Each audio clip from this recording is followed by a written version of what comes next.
انا مش بلاقي اجيب اللقمه لاولادي. انا النهار هيطلع، مش عارفه اودي بنتي المدرسه. انا جبت له عربيه، كنت دافعه 58,000 جنيه مقدم. كنت بدفع قسط، بس مش فاكره القسط كان 2600 جنيه او 2700 جنيه، حاجه زي كده. المهم قعدنا فتره كورونا مفيش اصلا شغل ولا معانا ندفع الاقساط، فالاقساط بقت زادت علينا. وعملت كروت، خلتني استعمل لي كروت، يعني ادخل انا 4 ستات نبقى 5، ادخل اعمل كارد واخده اسدد منه مبلغ للعربية. فبسبب كده عملت كذا كارد. في البداية خالص الكروت دي كانت عاملة 230,000 جنيه.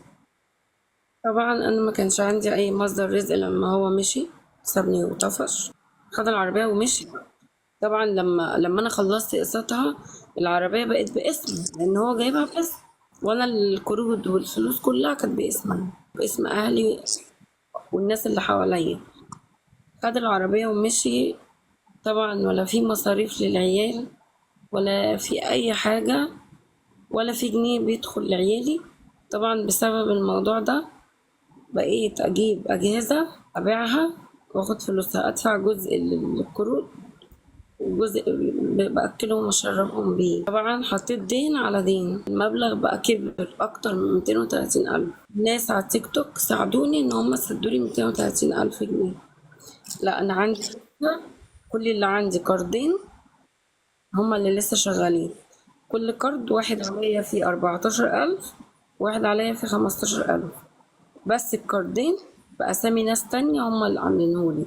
اللي أنا مديونة فيه دلوقتي هي حق الأجهزة اللي أنا مضيت عليها.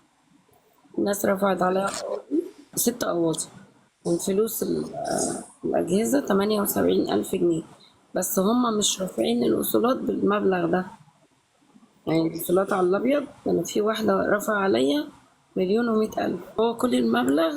يعني الست دي ليها 30,000 جنيه وعايزة تحبسني بقى معايا عشان مش واخدة فلوسها، فرفعت مبلغ كبير عشان تحبسني. وبالفعل هي حبستني، اتحبست قبل كده ودخلت مرتين، 3 أيام و3 أيام أعمل معارضات وأخرج.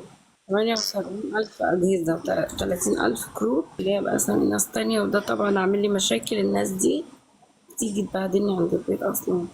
هو لما لقى الديون كترت العربية اخرج، أنا بدأت إن أنا يعني أتعصب وأزعق، اللي هو اخرج اشتغل اتصرف، أنا عليا ديون، القروض دي لازم تتسدد يا إما أنا هتحبس والناس اللي معايا هتتحبس. فجأة مسكني ضربني من غير أي سبب ومشي. لحد النهاردة والله ما أعرف السبب. الناس الشارع حتى عارفين الموضوع. يعني انت لو جيت من الشارع الناس هتحكي لك موضوعي، مش انا اللي هحكي ولا اهلي. الناس الشارع اللي هتحكي لك مشكلتي. دفعوا لي 230,000 جنيه الكلام ده من سنة ونص. طبعا انا اختفيت كتير قوي عن التيك توك بسبب ان انا نفسيتي اتدمرت. مش قادرة ان انا اطلع ولا اتكلم مع حد. اتدينت اكتر بسبب طبعا اكل وشرب. امراض الدنيا بقت عندي، بقيت عايزة نقل دم كل شهر. كنت بعت لحضرتك قبل كده ورق العلاج. أنا دلوقتي عندي نسبة الهيموجلوبين وصلت ل4، مبقدرش أقف.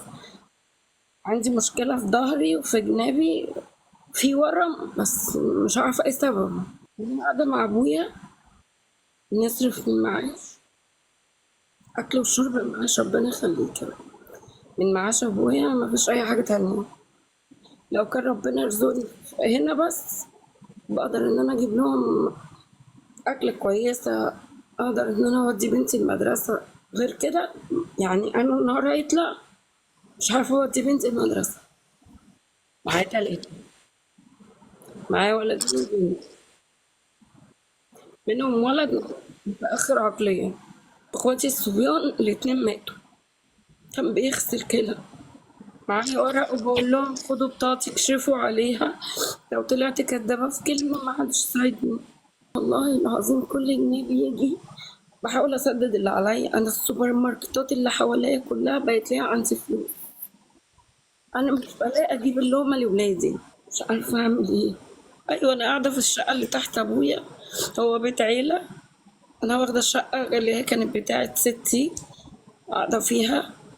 هروح فين عشان ما ادفعش ايجار؟ انا ما اقدرش اقعد بره وادفع ايجار.